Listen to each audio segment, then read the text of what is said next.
Hey, welcome back to our podcast, your go-to source for all things real estate and lifestyle in the heart of Fort Worth, Texas. I'm Jackson Christian Berry. And I'm Jean Kristen Berry.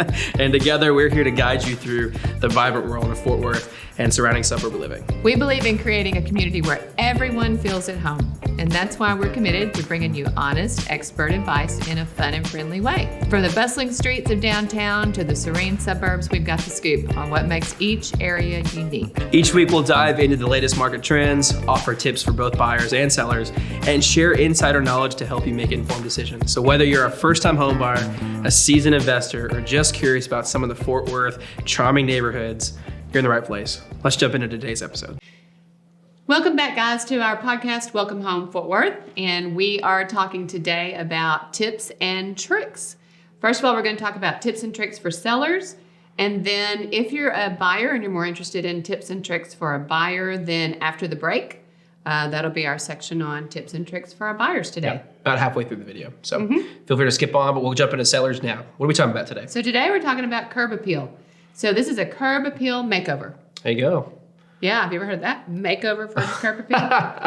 I've seen it, yeah. It's pretty cool to watch. So some of the key points that we want to make today about curb appeal is that it's really important when it comes to selling a house. Yeah, big time. And it's not often thought about. And it's not very costly sometimes. It can be just a little bitty thing. Sometimes it's just labor. But it can make a difference in how much money you make. Yeah, and we'll get in. We've got some actual studies today to talk through that really address like actual money that you will make back. Yeah. Like almost in full from the investment in some of these things. Yeah. So it's really exciting. Which is it's very few things are like that. Yeah, so. Very few things, very few remodeling things are like that. Or dollar for dollar, yeah. So, for example, let me give you a couple of examples of some situations like this. So a lot of times you'll see people that flip properties and they do such an amazing job on the interior, with all of the updates and the flooring and the countertops and everything. But they stop and they don't finish out the landscape. So you'll walk up to the house and from the outside, it looks like a totally different house. You go in and it's beautiful and amazing, but every time that happens, that investor is going to make less money because they didn't address the landscaping.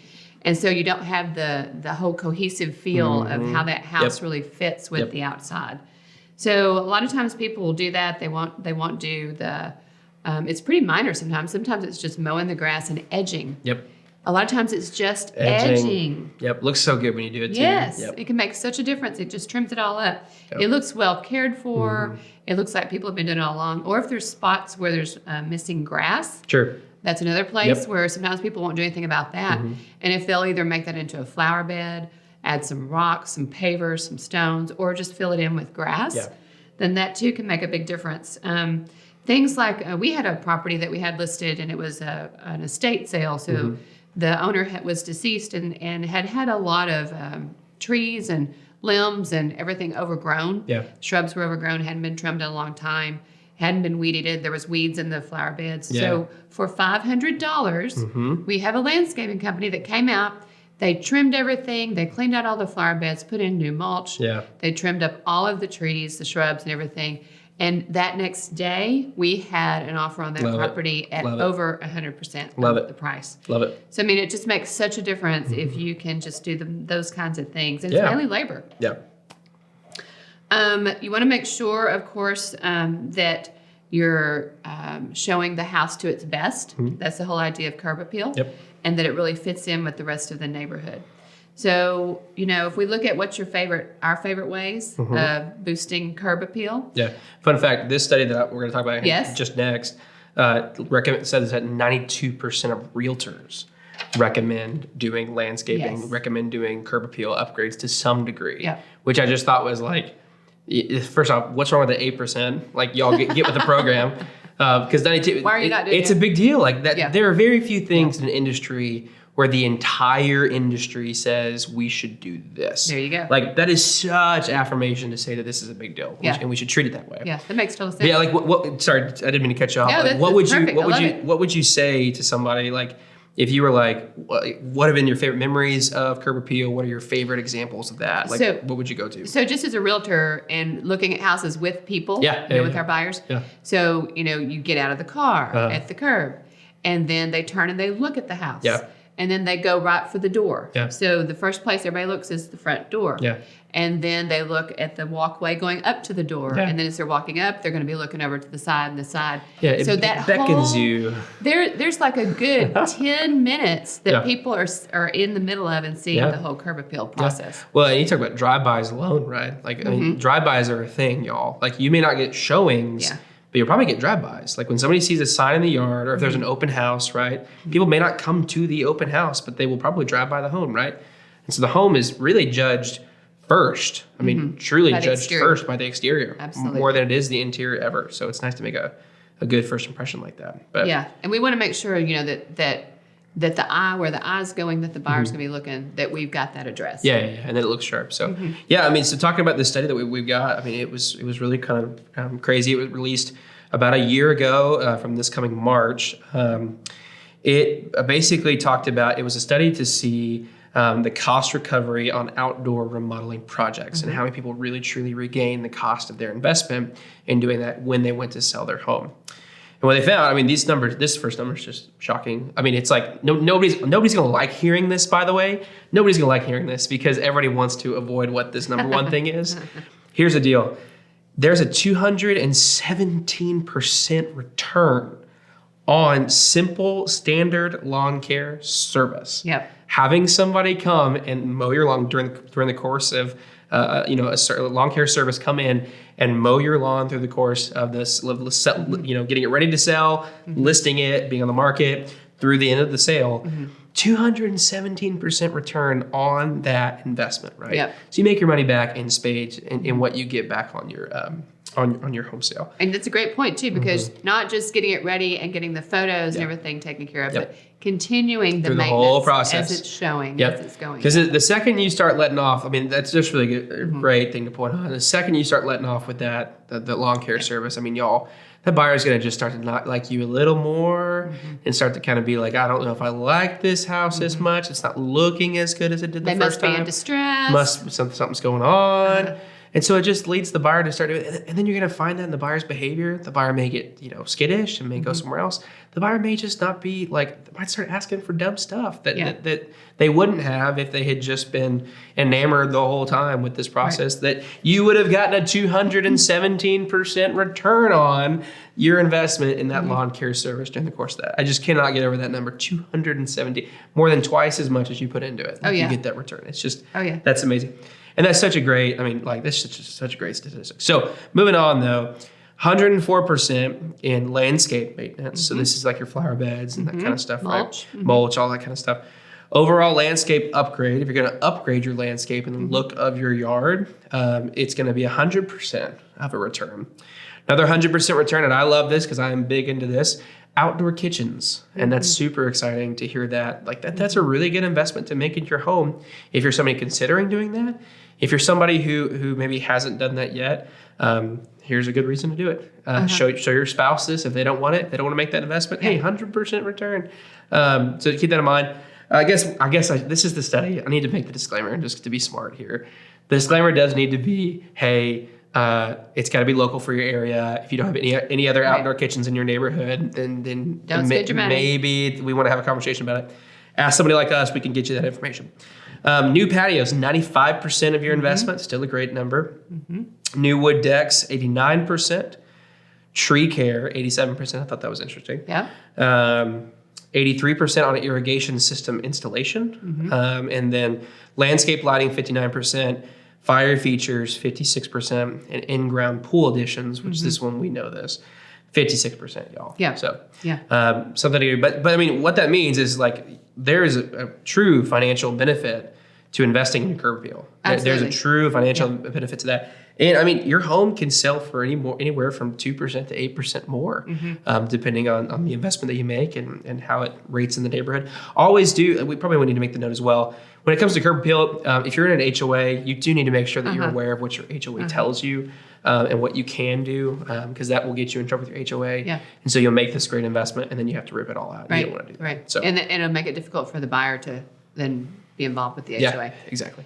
That you talked about tree care. So the thing that I remember is that I've shown several houses where they love the house, love everything about it, but there might be a big dead tree. Yeah. either in the back or in the front. And people overestimate how much that might cost to get removed. And it would be the deal breaker. So, Yeah, well, so if we're giving you advice, again, we're talking tips today. So quick and cost-effective tips for how you can up your landscaping. Up your curb appeal. We just talked about landscaping, so we already mentioned edging. Flower beds. Weed your flower beds. Put mulch in. Yeah, making sure your shrubs and trees are kind of maintained well. Rocks and gravel don't hurt if you're considering something like that. That's and they're not that expensive. Yep, they're not. Something to consider there. But let's talk paint. I think paint's a really exciting topic for folks. A lot of people like the idea of paint. They like the idea of the quick fix that makes the house feel like a brand new space. Let's talk about paint. What do you think about paint? So again, local. So if you're painting your house, like it's real trendy to have this turquoisey blue. Yeah, it is. Turquoise blue doors, that kind of thing. You're fighting against turquoise blue. That's like our thing. Come on. Oh my gosh. Who do you think you are? There are neighborhoods where it would be very welcome. It would be very welcome to have the turquoise blue. A lot of wood frame homes, a lot of more antique, historic home neighborhoods go towards that. Yeah.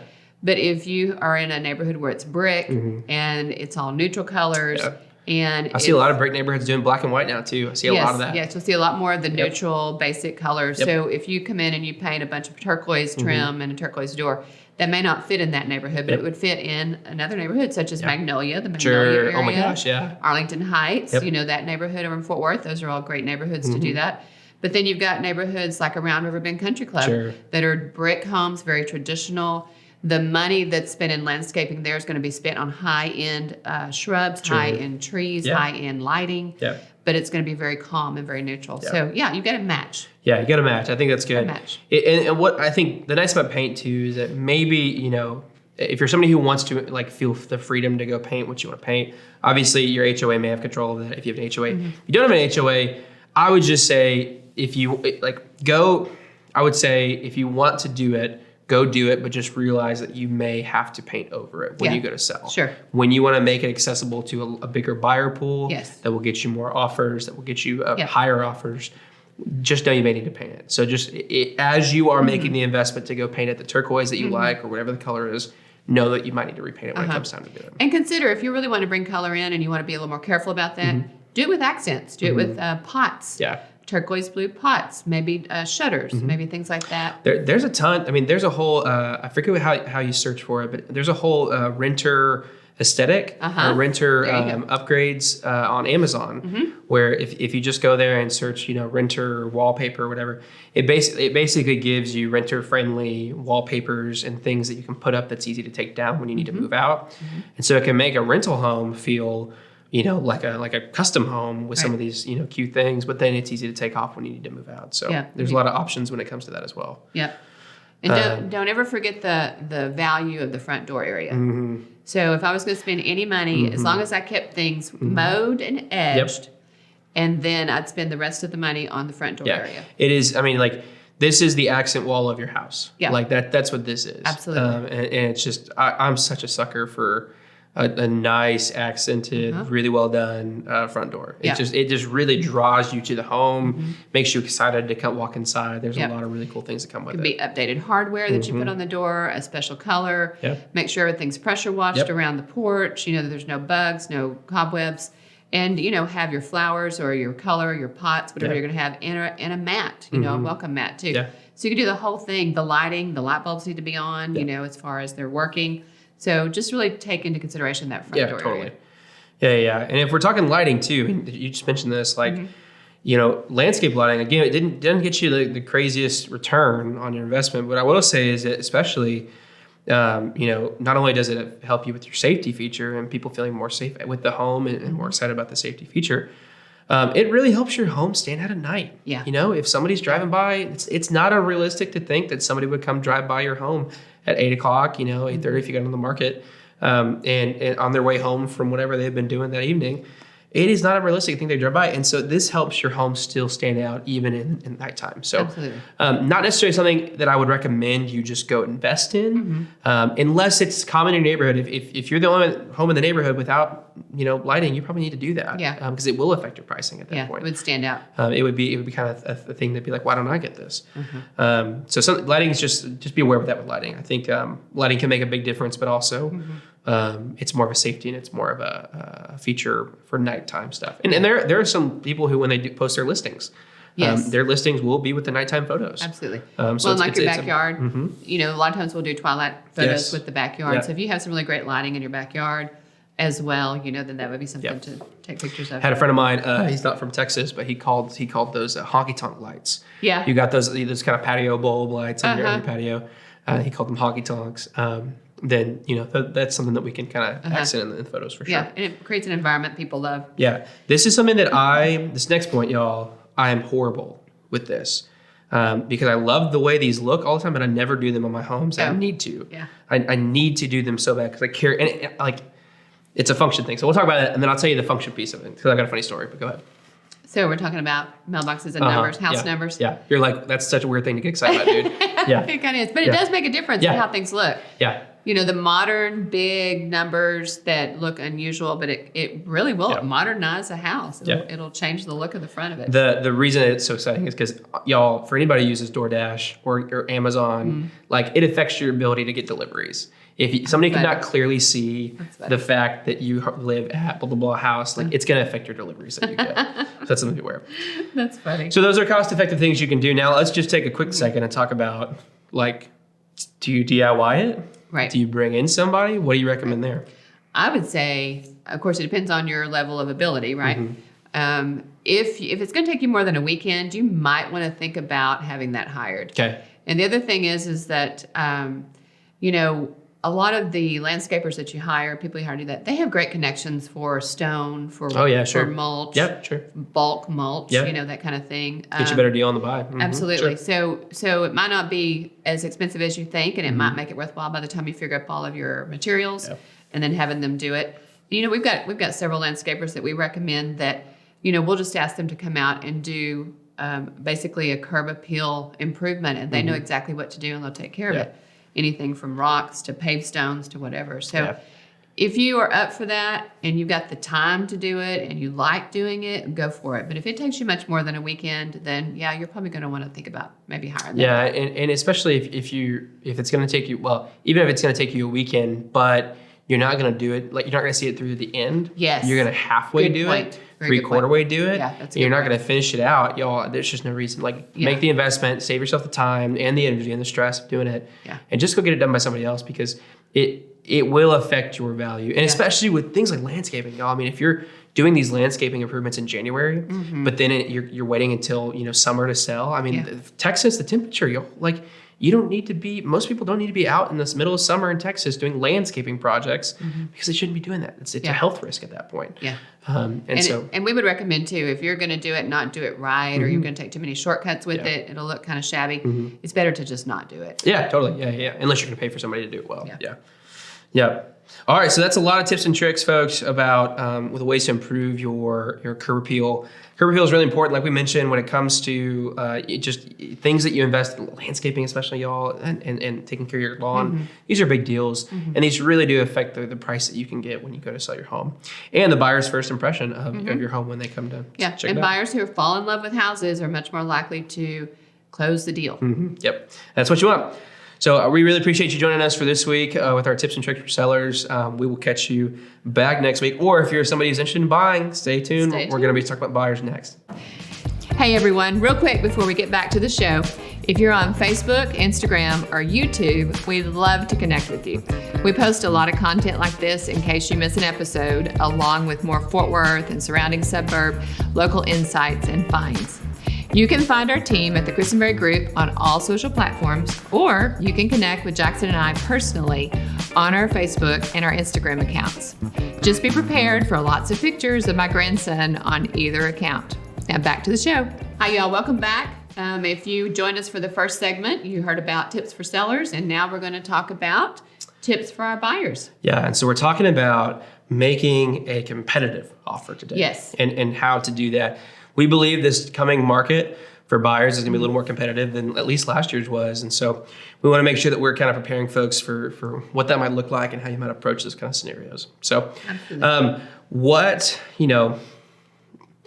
them an overall view of competitive offer situations. What have you experienced when it's like, what has that been like? What are some examples of competitive scenarios that you've been in when it comes to helping buyers. So that'll be something like a property in a neighborhood that's real sought after, comes up, and it's on the market first day. It's totally remodeled. It's gorgeous. It's what everybody's been looking for because it's move-in ready. And it's cute. It's cute. It's cute. We go show it, and you're in line behind 2 or 3 other people who have just shown it or are about to show it. 3 other agents are parked in the cars on the street. The whole thing. You can already tell that it's going to be a hot house. It's we call those hot houses. It's going to be one of those. And so at that point, if you haven't already done your homework or taken care of some things ahead of time, then you're going to be behind the curveball. Yeah, big time. And you want to be able to move fast. You got to be able to know what are the things that you have to offer and what's the best you can do with your offer at that point. Yeah, and I think anytime we're talking offers, I want to frame this when it comes to either the hyper local kind of dynamics of what's happening in that neighborhood. So if we're talking about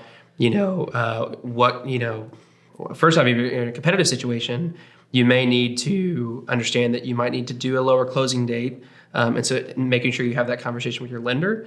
Can we do that, right? There are a lot of different things we can talk about in that, but I think to be competitive, one of the best things that you can do is know the market that you're in the local area, but also know the market that you're in, nationally and locally as far as the county goes, right?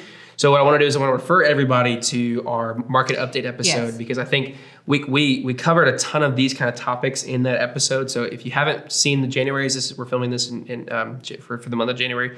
So if you haven't seen February, then I would highly recommend that you check that out because it's going to be, you're going to need to know those things as we think about your offer that you want to build. So make sure you check that episode out if you haven't already. Yeah, and so what are the key components to making a really great offer? Yes, so we have to start. Folks, y'all people want to go see homes when they have not thought finances at all. Yeah, they love the idea of the home. They love the idea of the neighborhood. They want to go see it, but y'all, it just is not. It's not the best way to do it. Right. The best way to do it is you got to get financially prepared, not only with your personal finances, but in the way that you will show those finances to the seller with pre-approval letters or with proof of fund letters, like with cash, if you're doing a cash offer or things like this. Because here's the deal. If you're in a competitive situation, y'all, what's going to happen is you are going to fall in love with the house on a Saturday. You're going to have to go get pre-approved. You may find a great lender who can get you pre-approved in a day or 2 or on a phone call. Those are great scenarios. But we're going to be behind the ball when 2 other people and the time it took you to go get that pre-approval letter or proof of cash or whatever you need, y'all, 2 other people already sent their offers in. Like we missed our chance to be first or a chance to be the next one that they got to stand out. And so we don't want you to be behind the ball. We want you to be prepared for the ball. So you got to get pre-approved or have proof of funds, have your ducks in a row so that when you find that home, it's like, let's go now. Especially if you're a seller, somebody who's also has to sell their home to purchase their next home. It's like, we have got to get that home ready to go so that in our presentation of our offer, we can say, hey, we already have pictures taken. We already have everything ready to go. All that's left is for for you to accept our offer, and it's going on the market tomorrow, just like that. Yeah, because, you have to think about these offers from the perspective of the seller and the seller's agent. Yeah. So when we get offers in as a seller's agent, we're going to be looking for they come in fast.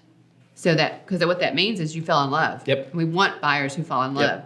So they come in fast. It says that you were ready. Yep. So we want people who got their act together, who know their financing is going to be taken care of.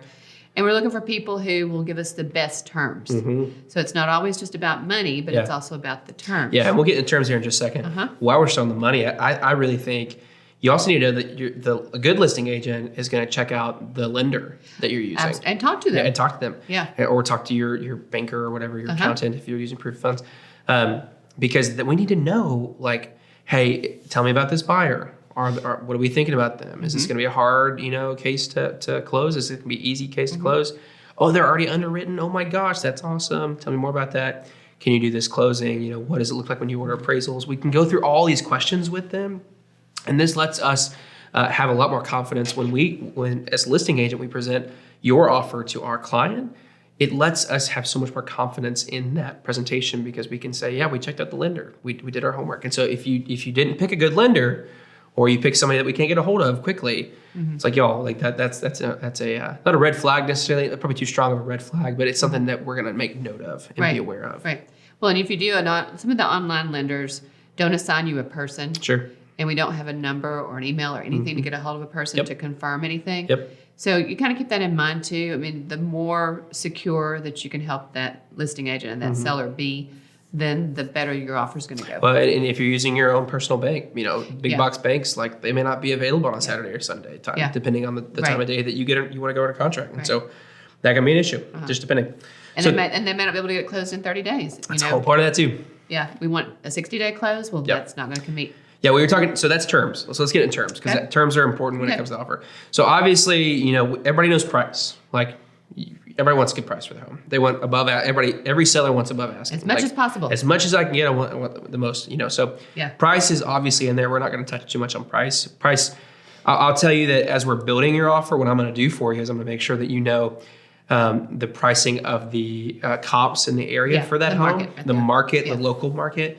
And the reason for that, it's one, because I really don't want you to offer too much for a home, especially if you're using financing, because we're going to have to deal with the appraisal. Yeah.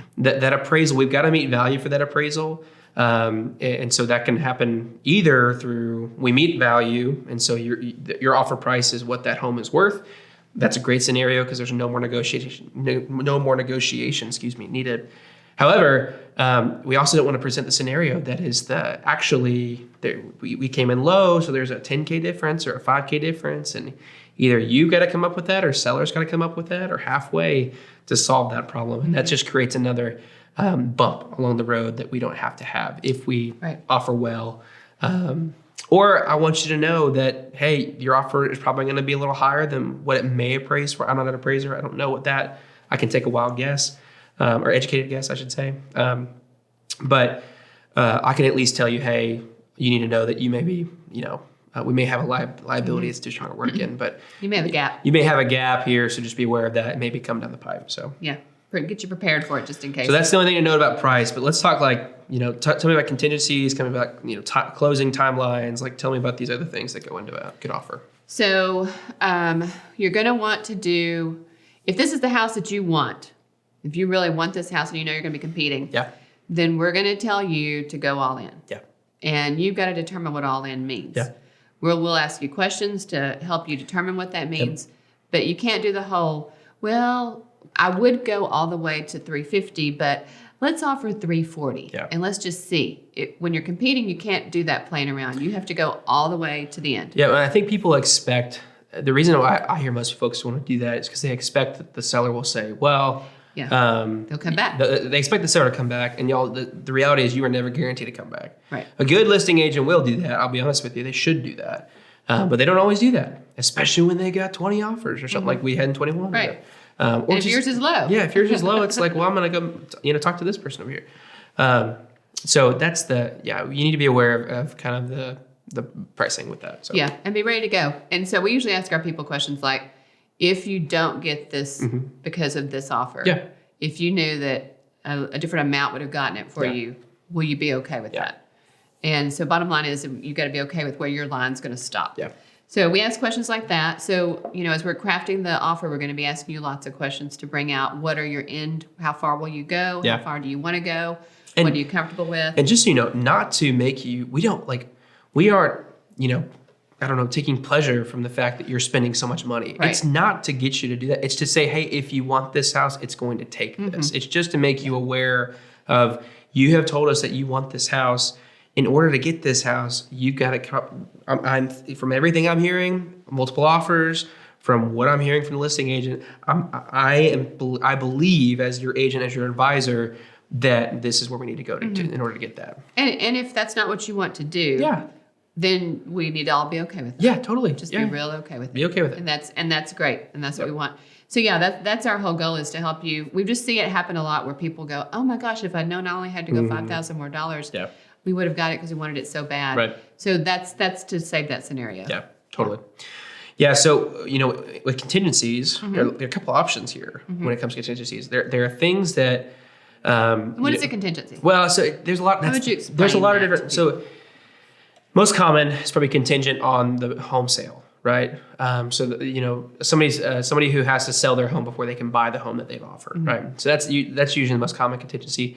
That's actually not true, because really the most common contingency is the third-party financing addendum, which is just the fact that this offer is subject to me gaining financial approval and from my mortgage person. And so that's a contingency, because you're contingent on a loan. A cash offer looks better because it's not contingent on a loan, right? As long as pricing is close and that kind of stuff. Well, gosh, what else? I mean, there's a couple. The appraisal contingencies. Contingent on appraisal. You've got that kind of stuff. There's a lot of options in there. What I would just say is, the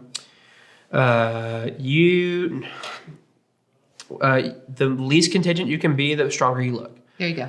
That's just the reality. Yeah. The least contingent you can be, the stronger you look. The stronger you are, the stronger the offer that is. Yeah. If you have to buy your home, you have to sell your home before you can buy your next home. That's just the reality. Like, we just know that that's going to be the case. We may lose out on some offers if we're in competitive scenarios because of that scenario. We're going to do everything we can to make that not a thing. Like I said, we're gonna get your pictures done. We're gonna get every single thing done, so that literally and I'm going to tell the listing agent, hey, the second you hit accept, we're on the market tomorrow. Like, I want you to understand that we're ready to go. Here is our marketing package. We are already ready to go on the MLS, all that kind of stuff, right? So we're going to do everything we can to make that not a thing, but it's going to be a little bit of a thing.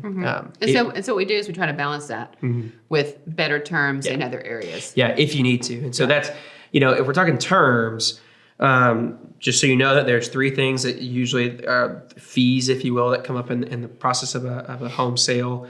Title policies are one of those, which is kind of an insurance policy for the title, making sure it transfers well.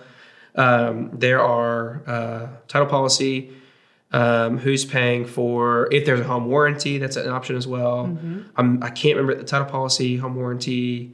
Sometimes it's surveys. Surveys in there as well, yep. Yeah. Sometimes it's we look at down payments too. Sure. How much cash are you putting down? That's a stronger buyer. Yeah, they're more in. Yeah. They're more access to funds. I think those are it though, right? I mean, obviously closing. Earnest money. Earnest money option fee. Those are things that will meet every contract. You can put a lot more money there, and those are part of that too, for sure. There are strategies that we can really employ if you want to get kind of aggressive with your offer that affect the earnest money and the option fee, for sure. Yeah. Your closing timeline, if you can do an earlier close, if you can get the seller out of there in 15 days versus 30 days, that's really contingent on your lender. That's more of a lender question. Right. Because it's based on how fast they can get your loan going. Yeah. And there's also leasebacks. Leasebacks. So sometimes the seller wants to stay in the house for a week after it closes so they can still finish moving out. Yeah. Things like that we can find out ahead of time and then write the offer up to match it. Yeah. Those are other ways we can make a sweet offer. Lots of options, y'all. So there are a lot of ways to do this. And again, like, the best way to have this, to talk about this, is just, you've got to have a conversation with somebody who knows this stuff. You may know a little bit about it, that's awesome, but you got to have a conversation with somebody like this, because we can say, well, hey, we can do it this way, we can do it this way, we can do it this way, we can advise you on your options, we can help you figure those things out, because that's what somebody like us is supposed to do for you.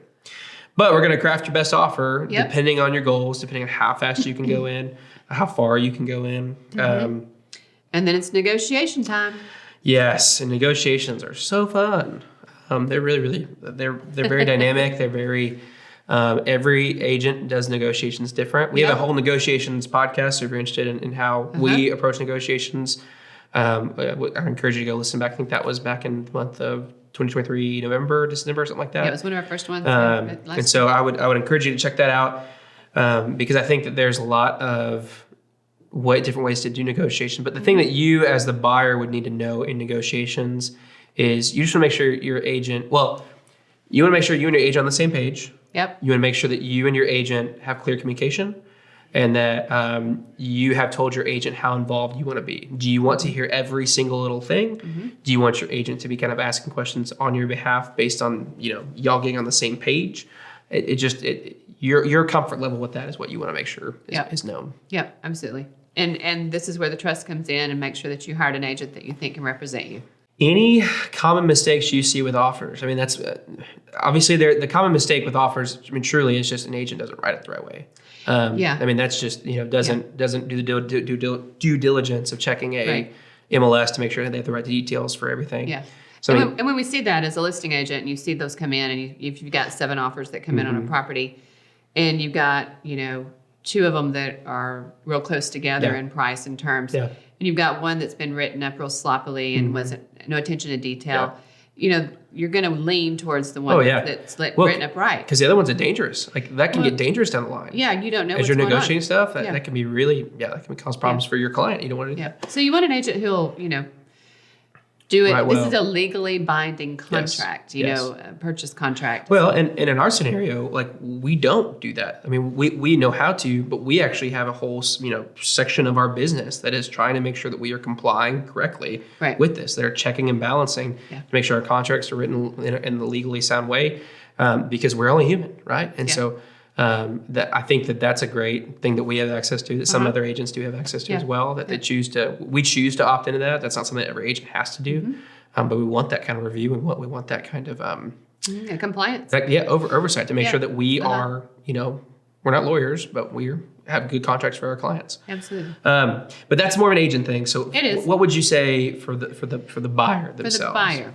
When it comes to their offer? Common mistakes probably are not really knowing their numbers. Yeah, for sure. Not being really comfortable with, this is going to, if I offer this much, it's going to mean I have this, it's going to be my monthly payment, a monthly payment piece, making sure they're comfortable with that. Well, and for me, my experience has been a lot of the buyer, the open house is usually when it happens. The buyer gets in love with the house. Can't wait to put this offer in. This is going to be we're going to get this house. And then an hour later you hear from their agent, well, we actually didn't realize how much that monthly payment was going to be, or those kinds of things. And so being that buyer that gets all in just to realize that, you couldn't actually get that home that you were thinking about having. So that, and then any kind of closing costs. So really the buyer knowing, you need to know your numbers as far as what cash do I need to have available? Do I have that cash available? Because if you do, then you're confident. Yes. You know that, okay, I love this house. Yeah. I can afford this house. Yeah. I know what my monthly is. I can do this. So let's do it. And I think just going back to what you said originally too, which is just not jumping all in. Like if it's the house you want, jump in. Yeah. The buyer coming in at, that little hesitancy you have where I don't want to get screwed or, that kind of stuff. And it's like, hey, I understand. I get it. I totally understand that desire. It's just like, are you going to be, if you went 302 and that winning offer was 305, how does 3K difference feel to you? Yeah. Was that worth the pride that you saved there to do that? Yeah. If it is, great, then we know that. Yeah. And that's totally okay because it's your home purchase, right? But it's just it's gotta make sense for you. And it goes to situation, making sense situationally. Is this the house you want? Yeah. And are you okay with having to go back out there and find another house? Yeah, totally. So. Yeah, totally. Just got to jump in. Yeah, just got to jump in and know your numbers. Yep, got to do it. Know your numbers. Feel very on top of numbers. That's a big part of how we approach buyers in our team. Yeah. It is a lot of making sure they feel really confident on how much money is going to need to be due when and all that kind of stuff. So. And having a good lender that we can all talk with that can explain those numbers to to you is really important too as a buyer. Yeah, we did a whole episode with Jefferson. Yeah. One of our preferred lenders, and man, he really worked it down and shows you kind of what that looks like. So highly recommend that episode as well. Yeah. Okay, well, that's a lot of high-level offer writing ideas. Again, a lot of this is so specific to the individual. And so really, if you're somebody considering offers or considering wanting to know more about, how your specific scenario might, affect your offer writing abilities, let us know. We're glad to give you kind of some questions and or give you some feedback, and some ideas about, what you might be into for that. So some good advice and hook you up with some good lenders and get you connected. Yeah. And if you've got experiences with offers where you were just, you were 3K shy or 2K, we'd love to hear that too. So let us know your stories because it helps us to know and have more, stories to share with folks that are in those similar scenarios. It's really helpful for folks. So absolutely. Well, cool. Well, we really appreciate your time today. We appreciate you joining us for Welcome Home Fort Worth. It's always a joy. That's your tips and tricks today. There you go. Tips and tricks. Hope you guys enjoyed. Hope you have a great rest of your week. We'll see you back next week. See you next time. Hey, thank you so much for watching the podcast today. If this has been valuable for you at all, we sure could use your help getting the word out to more people. If you're listening on Apple Podcasts or Spotify, go ahead and give us a follow and consider taking just maybe 2 minutes to leave us a review. Both do wonders for our show with the algorithm, and on both platforms, all you gotta do, head over to our show page. On Spotify, hit 3 dots and select rate. And on Apple, all you gotta do is just scroll down to the show and say leave a review. So just click that. If you're seeing this on Facebook or Instagram, a like or comment puts all the good vibes out in the algorithm for us. And on YouTube, make sure you smash that like button, subscribe, and hit the notification bell so you can be notified whenever we post a new episode. Join us again next week for more Fort Worth housing news and updates. Until then, y'all have a great week.